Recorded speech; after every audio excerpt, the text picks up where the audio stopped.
Walter, ¿cómo estás? Buenas noches, bienvenido. Pero ¿cómo estás, César? Gracias por la invitación. Y sí, este año vamos a estar mucho más seguido acompañándolos ahí. Muy bien, Walter, un placer la verdad que tenerte desde INSES, ¿no? Argentina, que tiene un montón de info para poder contarnos, que lo vamos a hacer al final de la nota, ¿te parece? Dale, cómo no.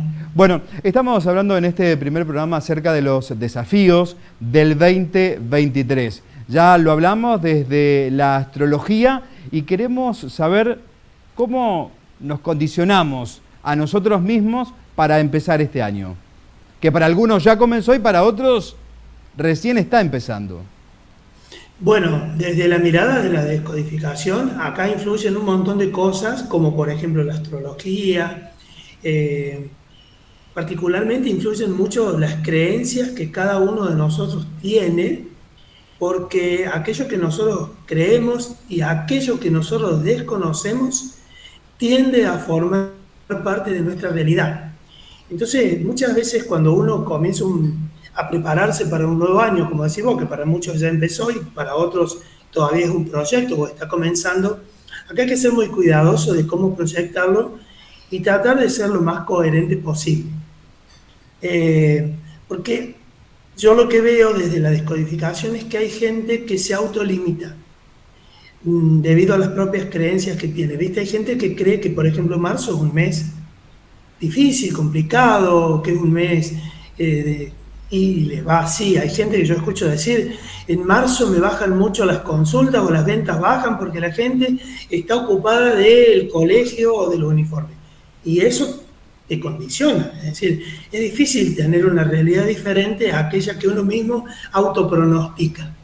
Entonces, desde la decodificación nosotros tratamos de pedirle a la gente que tome conciencia de qué es lo que proyecta y que tenga un grado de coherencia entre lo que siente y lo que expresa y lo que pide desde su propio verbo, ¿verdad? Porque somos como muy incoherentes los seres humanos. Queremos que nos vaya fácil, pero lo primero que nos planteamos es que esto va a ser difícil. Y hay gente que dice, este va a ser un año difícil. Y cuando terminás el año fue así. En cambio hay otro que por lo menos abrimos posibilidades y decimos, hay posibilidades buenas. Y entonces las posibilidades buenas comienzan también a aparecer en la vida de uno. Uno te olvides que la realidad es un proceso psíquico de el punto de observación o de percepción que yo tengo, y eso está determinado por mis conocimientos y mis desconocimientos. Todo en lo que creo y todo aquello en lo que desconozco. Entonces la realidad que uno tiene está muy proyectado por uno. Después hay realidades colectivas, es decir, hay realidades individuales, hay realidades de clan, de grupo, y hay realidades que nos afectan a todos. ¿Cómo hacemos para abordar el año cuando estamos bombardeados desde todo tipo de información, desde diferentes plataformas y medios, desde la tele, la radio, los celulares, la internet, en fin? ¿Cómo hacemos para poder tratar de sustraernos de todo eso y vivir nuestro propio mundo? Primero que nada, que justamente hay que saber elegir de quién informarse. Informarse, formarse interiormente. Entonces yo tengo que saber elegir de quién me quiero informar. En mi caso, trato de informarme de una manera coherente a mi realidad, a mis creencias y a lo que yo tengo como filosofía de vida, que es la decodificación biológica, la biodescodificación. Para eso me abstraigo de la realidad que hay mucha gente que tiene, que no desconozco que la tiene, y que justamente lo que yo hago trata de que la gente acceda a una realidad diferente. Pero lo que yo hago es justamente no dejarme meter en ese colectivo en el que muchos te bombardean, como decís vos, advirtiéndote y augurándote cosas que en realidad capaz que yo no las tenga que vivir o capaz que yo no las tenga que crear, pero termino metido en eso y termino viviendo la realidad a veces de otros. Entonces hay que ser muy cuidadoso con eso. ¿De quién voy a yo dejar que ingrese en mí esa formación o esa información? Hay que ser muy cuidadoso con esto, César. Walter, los que somos personas adultas y responsables, tratando de vivir en consonancia con lo que pensamos y cómo actuamos, por ahí capaz que lo podemos manejar de cierta manera con un poco de mayor cautela, digo. Pero, ¿qué pasa con las familias donde hay niños, en donde la realidad, obviamente, los aborda desde otro lugar? Sería muy importante que esas familias sean responsables también de cómo forman a sus hijos. Yo siempre digo, a la gente me dice que a veces peco de optimista. Y yo le digo, no, yo no peco de optimista. Yo utilizo herramientas y conocimientos que puesto en práctica se vuelven sabiduría. ¿Qué es la sabiduría? El conocimiento puesto en práctica. La gente debería informarse de que hay otras posibilidades. A veces ni siquiera se plantean que en este mismo país hay gente que tiene realidades muy diferentes a la mayoría. Y no se plantean y creen que eso es una casualidad o suerte o destino. Y ni siquiera son capaces de preguntarle al otro, ¿qué haces vos para tener una realidad tan diferente a la mía, viviendo en la misma ciudad, en el mismo barrio, a veces casa de por medio? Entonces digo, los adultos deberían ser responsables de poder formar a sus hijos dándole otro tipo de posibilidades. Y es bueno abrir la cabeza a otras posibilidades. Vos siempre pensás que en este plano en el que nosotros habitamos, esta realidad, esta tercera dimensión que se abra, todo está por opuesto. Es decir, vos tenés acá siempre los opuestos. Lo bueno y lo malo, la luz y la oscuridad, lo positivo y lo negativo, la carencia y la abundancia, la seguridad y la inseguridad. ¿De qué lado de la polaridad querés estar? ¿De la seguridad, de la carencia, de la abundancia? ¿De cuál? Sé coherente con eso. Y entonces busca, si vos querés estar del lado de la seguridad, del lado de la abundancia, del lado de lo positivo, sin desconocer que existe lo otro, porque es el complemento, busca nutrirte de esto. Entonces busca personas que te puedan formar y que vos veas y digas, che, esta persona en el mismo país que yo es exitosa, en el mismo país que yo es abundante, en la misma ciudad que yo tiene seguridad porque jamás le roban. ¿Qué hace una persona para eso? Porque esa es una realidad construida.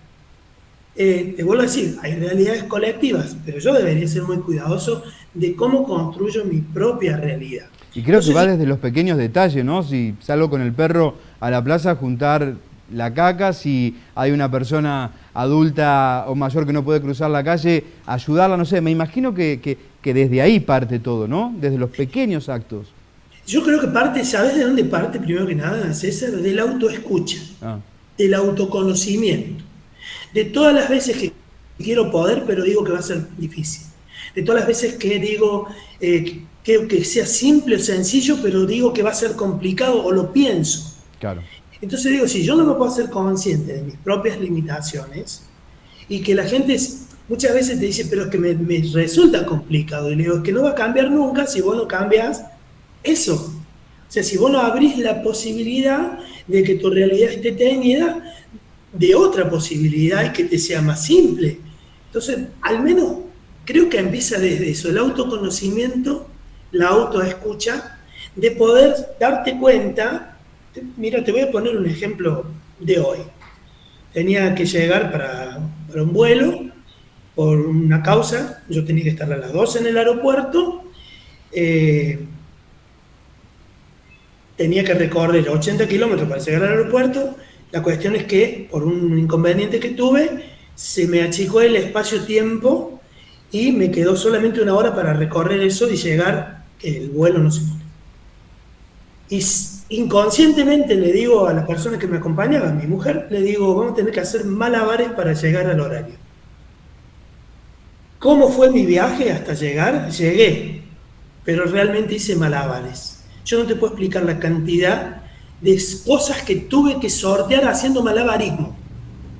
De todo lo que te imagines, calles cortadas, manifestaciones, camiones en línea, es decir, yo pedí inconscientemente hacer malabares para llegar. Llegué, pero llegué haciendo malabares. Entonces muchas veces somos inconscientes de que es como si el universo conspirara o accionara a favor de lo que nosotros decimos de manera inconsciente.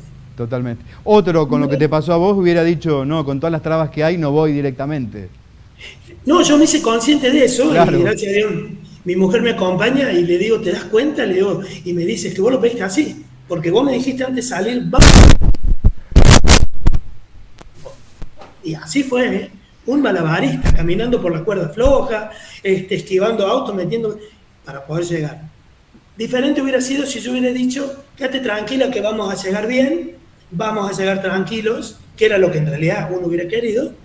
Entonces digo, somos como demasiado inconscientes de lo que nosotros mismos generamos y creemos que no participamos en la realidad que tenemos. Totalmente. Walter, y desde la biodecodificación, ¿podemos como resetearnos o poder rearmar nuestros pensamientos y nuestra forma de actuar?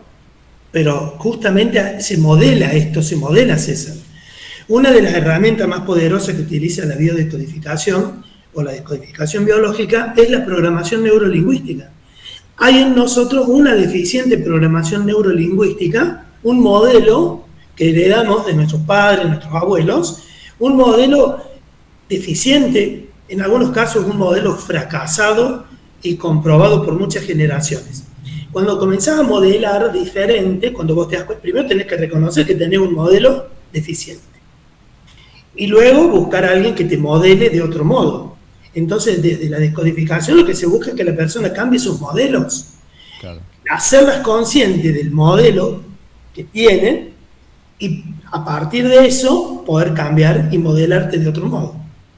Y desde INSES Argentina, obviamente que tienen una propuesta para poder sumarnos a esto y poder aprender. Desde INSES estamos dando formaciones que incluyen todas estas técnicas que yo voy desarrollando, porque son un montón de técnicas, ¿no? La programación neurolingüística, la psicogenealogía, la metagenealogía, la hipnosis direccional, que muchas veces utilizamos para ir a buscar recuerdos que están allí muy en el inconsciente.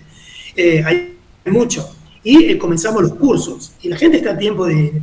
Yo creo, mira, esto, más allá de que lo hagan con INSEE o quien lo haga, háganlo con INSEE porque es el mejor, pero si no, háganlo con cualquiera. Pero la gente debería formarse en estas técnicas para poder cambiar su realidad y acceder a una calidad de vida diferente. Entonces, se comunican con nosotros, nosotros les pasamos los programas de estudio y ellos pueden elegir de qué modo formarse, presencial, online, grabado. Hay muchas alternativas hoy, la comunicación nos permite un montón de posibilidades, pero estamos ahí dando cursos.